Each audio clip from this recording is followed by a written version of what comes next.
সকালবেলা আজকে মনে হচ্ছে সর্বোচ্চ ঠান্ডা। তো আমি যাচ্ছি হচ্ছে ক্লাসে। তো আমাদের একটা ঘটনা ঘটছে, অতিরিক্ত ঠান্ডা পড়ার কারণে আমাদের ক্লাস হচ্ছে আধা ঘন্টা সামনে চলে আসছে।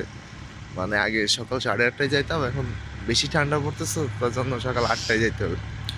তো ব্যাপারটা এরকম হয়েছে যে অতিরিক্ত ঠান্ডা পড়ার কারণে ক্লাস আধা ঘন্টা সামনে চলে আসছে। আসলে যেটা পিছনে যাওয়ার কথা ছিল সেটা সামনের দিকে চলে আসছে। কেউ নেই কোথাও, সব কিছু ফাঁকা। এইদিকে হোস্টেল, হোস্টেলে কেউ নেই, এদিকে কেউ নেই। ক্লাসে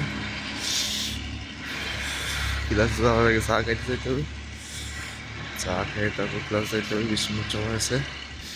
তো আশা করি আমার মতো সবাই ক্লাসে উপস্থিত হবে।